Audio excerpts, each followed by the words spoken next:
That's funny. Good morning. So it's been a minute. I feel like I need to introduce myself. Actually, I felt like I needed to introduce myself, but since I was so privileged to have my husband introduce me, everybody knows who I am. I am Pearl Kirk. I am married to that man.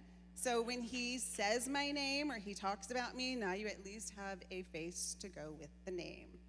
If I could, It's funny. So when he speaks, he talks about me. When I speak, I talk about my kids.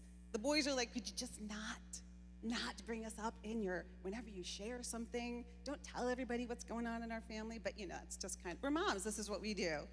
So it's funny. No disrespect, I may actually call him Larry, but it's because we're on a first name basis. So it's not disrespect when I don't say Pastor Larry. But last month, in January, we were sitting across the kitchen table, and he looked at me and said, hey, what do you think if we decide to do a relationship series? And I thought, that's awesome, because we can never have too many tools in our toolbox, right, to continue to grow and cultivate an amazing relationship. So the funny thing is, February, it's the month of Valentine's Day. So everybody normally goes to romantic relationships, marriages. That's kind of where we go. But the pastors have been great this month talking about relationships, our heart-to-heart series. If you guys have missed any of the past 3 months of sermons, the past 3 weeks of sermons, I would highly recommend that you go back and listen to them. Pastor Larry spoke on love and respect and rebuilding. Pastor John spoke on family and generational inheritance. It was great. They were wonderful. If it spoke to you, I would recommend that you go back and listen to it again, because it's great to water the seeds that were planted, to continue to cultivate the things that are in our heart. So this morning, I wanted to take the opportunity to share on forgiveness, the power of forgiveness and the power in forgiveness. Can I just tell you, when you decide, I know better than to pray for patience, I know better than to talk to somebody about patience, because whenever we do that, that's when God gives us plenty of opportunity to be able to show patience, which is not where we really want to be, right? So these past 2 weeks, I don't think I have ever apologized so much. I don't think that I remember getting off the phone with a family member and I was like, oh my gosh, why did my feelings get hurt? Help me, God, what is wrong with me? Stop, let it go. It's not a big deal. So that was what I was going through these past 2 weeks, getting ready to share with you guys about forgiveness. We're going to talk about why it's so important in our relationship with others and why it's so important for our own health and our own well-being. So let's look at first what forgiveness is. The dictionary says 1, the act of forgiving is the state of being forgiven, and 2 is the dispensation to pardon, the willingness to forgive. So we're going to talk really quick about 3 things of what forgiving does and what it adds to relationships. 1, it adds restoration and reconciliation. When pride and resentment are set aside and apologies are made and accepted, then peace is restored to the relationship and trust is established. If it's within our power to bestow, let's give grace where we can, right? 2 is it enhances and adds depth to a relationship. So I may still be like that, but I'm actually working on it. But when we were first married, I would take things super, super personal. If he was to not make a comment about what I was wearing or notice that I got my hair done, I would take it super personal. It's just the way that I was. I was never really in difficult situations or arguments to see his side of the story. It was always really from only my perspective could I see it from. But it's not about us taking things personal, because we decide at some point that the relationship is too valuable for us to not grant forgiveness to them. And 3, it grants value and worth to the other person. When a friend or a spouse comes to you and they apologize, the ability to forgive them can be easy, or sometimes it may be difficult depending on the situation and what actually happened and transpired. But clarity and communication and taking the time to listen to them, to listen to the reasons why, or maybe they weren't in the right space or something was going on that we didn't know about. When we give them the time and the space to listen, it adds value and it adds worth to them. Listen, all of us have friends. I mean, we all at least have one friend, right?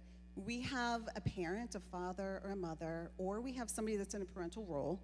We have been married or we're dating somebody. We have coworkers or people that we go to school with. We have, one or two people that we spend 2 days, maybe 5 days a week with interacting. When you're pursuing a purpose and heading towards a goal, you're actually developing a relationship. So that being said, I know that at one time or another we have spoken when we probably really needed to keep our mouths shut. We have not had a filter and misspoke, possibly in anger or passion or frustration. We've probably acted too quickly, or sometimes maybe not quick enough. Maybe we've shared something that was told to us in confidence, not on purpose, but it just kind of slipped out. Basically, we're all human in this room. Therefore, we are flawed. We're not perfect. So we've had to go to somebody and we've had to say, I am so sorry, or could you please forgive me? Just as listening and giving space for that person to communicate and give clarification, we also want to be heard. We want to be given the opportunity to say and explain the reasons why we did what we did. Just as it adds value and worth to the person that we were giving it to, we also want to feel worthy. We want to be able to feel like our voice has some weight in the relationship and some worth. Now, God speaks throughout the Bible of the virtue of forgiving, to forgive and to be forgiven. Matthew 18:21 says, Then Peter came up to Jesus and asked, Lord, how many times shall I forgive my brother or sister who sins against me? Up to 7 times? And Jesus answered, I tell you, not 7 times, but 77 times. Then he goes into the parable of the unmerciful servant. He says, Heaven is like the king who calls the people in to settle their accounts. Servant comes in, and he has borrowed 100, let me make sure the number is right, 10,000 bags of gold. He requires the debt to be paid. The servant says, we don't have it. Give me time. I can come up with it. And the king says, or orders for him, his family, and everything that he owns to be sold in order to pay his debt. The servant falls to his knees and says, mercy, give me time. I can pay this back. So the king immediately sees this, and he has mercy on the man and allows him to leave without paying anything. He cleared his debt. Now the servant walks out into the city, into the road. He comes across another servant who owes him 100 silver coins. He demands that the debt be paid. The servant doesn't have the money, and he says, just give me time, I can pay you back.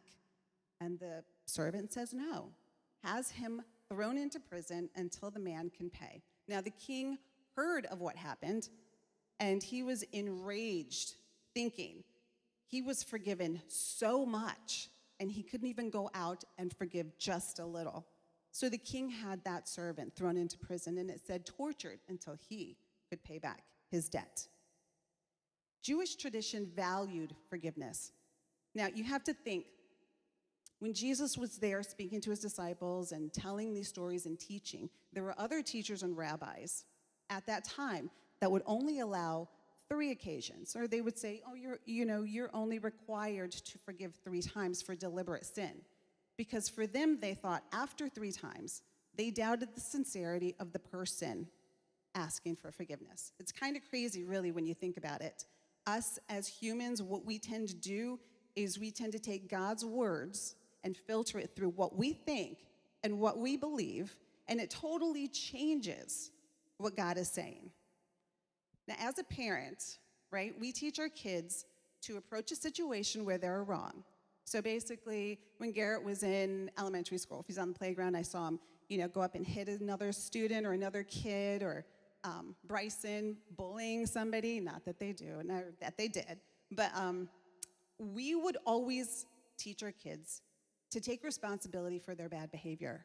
We would tell them to go up, say you're sorry, apologize, hug it out. Everything's going to be okay. We're going to make it better. In a perfect world, right? That's how we would handle our disagreements in sticky situations. In a perfect world, we would all settle things immediately and not let things fester, let them go unresolved. Now, me as a woman, I'm a Latin woman, so I tend to feel things pretty passionately. I mean, listen, generally speaking, totally altogether, I crave peace. If things aren't peaceful in the house, I have to try to hurry and make it better. I have to try, if you're not okay and you're upset, let's try to fix that. Let's make it better. That's who I am naturally. But when I'm expressing to Larry all of my feelings and my emotions and what he said and how it made me feel, it's going to come out loud. It's going to come out loud. There's a lot of hand gestures. There's things going on. It's just the way that I am. I also tend to hold on to things just a little longer than I should, but hey, I'm still a work in progress, so there you go. We as women, generally speaking, not all of us are like this, but we as women tend to overthink situations, right? We can come out from a conversation of 2, 3, or 4 women, walk away, and we will dissect every word that was said, how it was said, the facial expressions when they said it, and their body language. Now, when you talk about text messaging, seriously, that is a whole other realm of miscommunication when you're talking about emojis, when people aren't using them in the right way, or all capitals, or too much punctuation. Sometimes there's no punctuation at all. It leaves me for sleepless nights. Here Larry's sleeping next to me, and I'm like, you gotta help me figure it out. What did they mean? Did they say something? Was that personal? What do you think? It just doesn't work that way with men. They tend to sleep really well. We tend to be up all night. Adult things get a little bit more difficult, right? Because there's other things to factor in when you're talking about these. There's right, there's wrong. There's people who clearly were in the wrong that need to apologize and never do. Sometimes others will tell us we need to be the one to apologize, but we don't see that the situation lent itself that we even need to have to apologize, so we don't. Relationships can be difficult as we get older. They can be hard. Jesus knew this, and he addressed it. Colossians 3:13 says, bearing with one another, if one has a complaint against another, forgiving each other, as the Lord has forgiven you, so you must also forgive. Ephesians 4:32 says, be kind to one another, tender-hearted, forgiving one another as God and Christ forgave you. It's forgive and be forgiven. I remember doing an exercise in a meeting one day. We were in a room. I was in the back in a corner, so everybody was facing forward. The person leading the exercise had just said, I want everybody in the room to close their eyes and think of a moment, a pivotal moment in your life when things changed for you. When I closed my eyes, it was really strange because I immediately started crying, which is really weird. I'm not a crier. I don't tend to cry at the drop of a hat. If you come across a good Hallmark channel at Christmas time, as I get older, I get a little emotional. You might catch me crying, but generally, I'm not a crier. So the fact that when I closed my eyes, I immediately started crying because what I saw was a little girl in the corner of a room with long, dark pigtails, and she was scared and she was afraid. My first reaction was to run over and hug her and say, it's okay. Nothing's gonna happen to you. Don't be afraid. No one's gonna hurt you because I'm gonna protect you. Now, my emotions were really crazy and they were running wild. So after the exercise, I had to go find a place to gather myself. I had to ask God, what is wrong with me? Is that who I am? I thought that I resolved all of that so long ago. I know for sure that that girl was never going to be the same after that. I know that I'm still dealing with the repercussions of what happened to her. But I had to sit and think, am I still that scared, frightened little girl?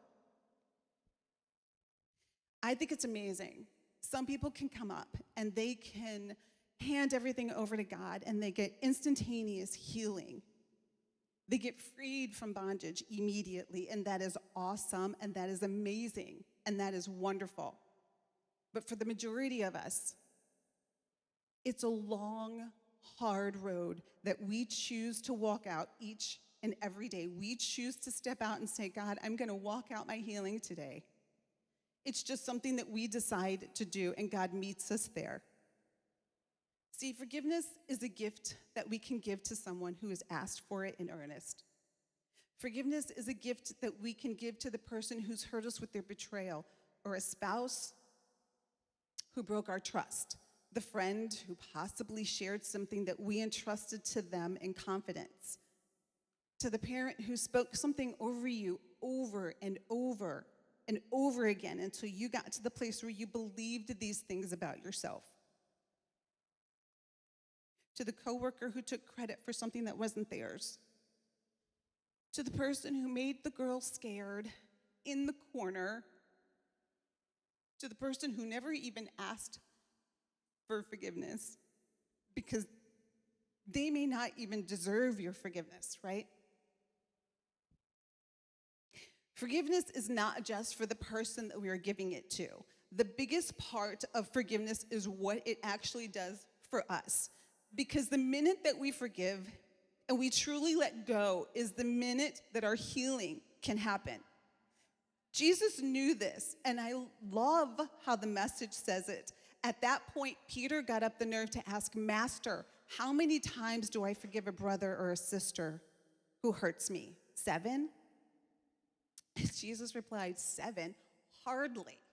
Try 70 times 7. What I believe Jesus is telling us in that moment is it's not about the number. See, Peter already had in his head 7. That was Peter pushing his limit. He thought it sounded more than adequate, right? Because no one wants to come to the father or the teacher or the professor in front of his peers and ask a stupid question. Nobody wants to be that guy. So Peter was allowing room. 7. If you remember, they were only required 3. So he's thinking 3, I'll double that, and then I'll throw one on and I'll make it 7.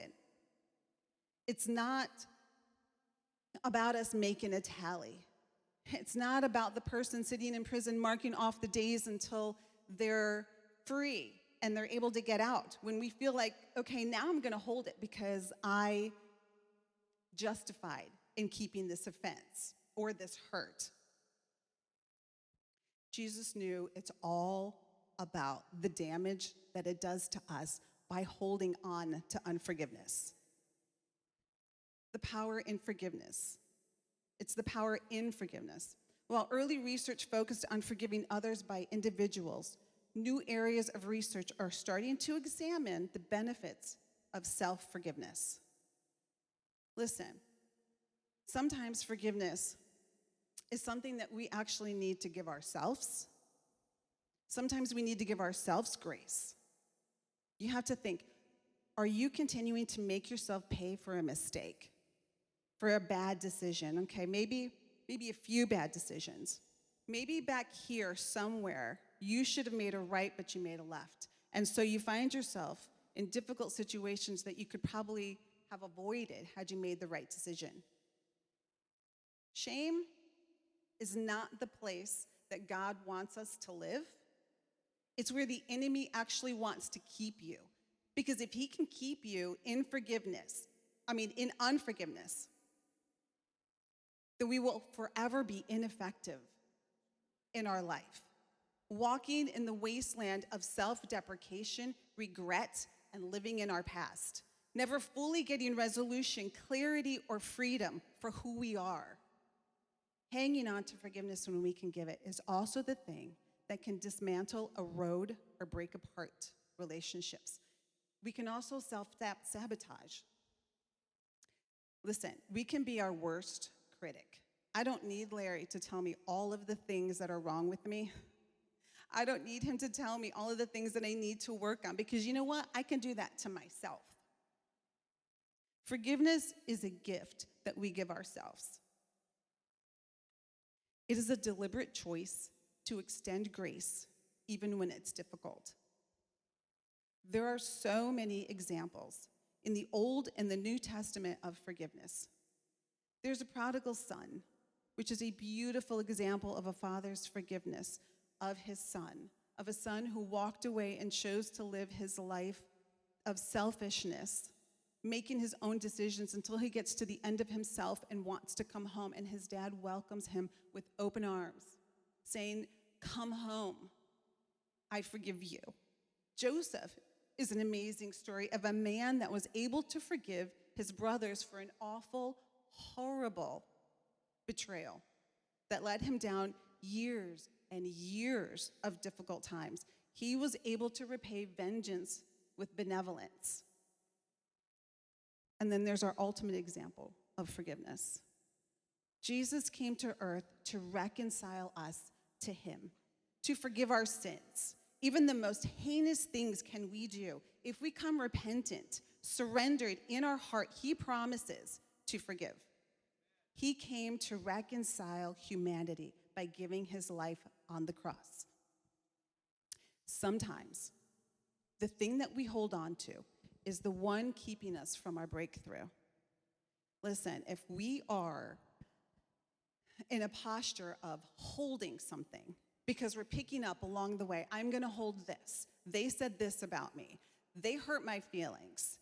This really, really stung, and I'm going to hold it. If we are constantly holding and grabbing and looking for reasons to hang on to things, but yet we're praying for joy, and we are so craving peace. God, grant me peace. I need peace, Father. Help me. You know what? We are so stuck on holding it that we are not in a position to receive anything. We're so self-inward. We are so in of ourselves feeling this that we don't have clarity of what's going on around us. 70 times 7, it was not about the number. What are the emotional benefits of forgiveness?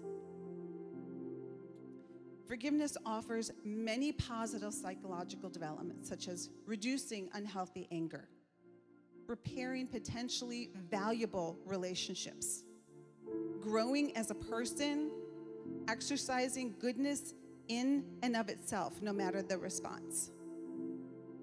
It involves letting go of deeply held negative feelings. In that way, it empowers you to recognize the pain you suffered without letting that pain define you. Listen, just as important as it is to know what forgiveness is, let's know what forgiveness is not.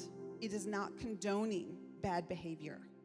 If you are verbally, emotionally, or physically abused, it's not condoning. Forgiving is great. It's a step that you need to move in, but it is not enabling bad behavior. We have to break the cycle of abuse. Then you reach out for help if you need more. Enabling you to heal and move on with your life is what it means to forgive. But listen, that's only the psychology behind forgiveness. How much more are we as believers to be liberated and free through Jesus' sacrifice on the cross? Because listen, I have to ask, are we done? And listen, I'm also talking about myself. There's no way that I can ever sit up here and share with you anything that I haven't already gone through myself. So are we done? Are we tired of living there? Are we tired of being fearful, feeling inadequate, of holding on to toxic thoughts of others or maybe ourselves, of listening to the lies of the enemy and allowing him to hold us back, distracting us, basically being ineffective and never realizing the power and the gifts that we have in Jesus Christ? Prayer team could come up, that would be great. Struggling to come up here and share with you. I love you guys. You guys are my family, but this is not my comfort zone. This is not what I love to do. I was talking to Larry in the truck on the way up here, and I was just sharing And then when I started to go through this, I realized, oh my gosh, this is me. This can be me. If you're done, if you are ready to let it go, if today is the day that you decide, I'm done letting the enemy hold me where I am, keeping me back, keeping me ineffective. If you're ready to let it go, then today is the day that you raise your hands and you say, God, I am done holding on to my past, and I am done living in my shame, and I am ready to forgive them, and I'm ready to forgive myself. I am ready to move into the miraculous life of freedom and away from the bondage of resentment, anger, bitterness, and fear. Every day that I get up and I plant my feet on the ground, I say, God, today is a new day. And you know what? If I messed up yesterday, today is a new day. And his mercies are new every morning, thank God. Because I have another chance to say, I believe, God, what you say of me. I believe that I am a child of the King. I am the daughter of the Most High. I am valued and I am worthy.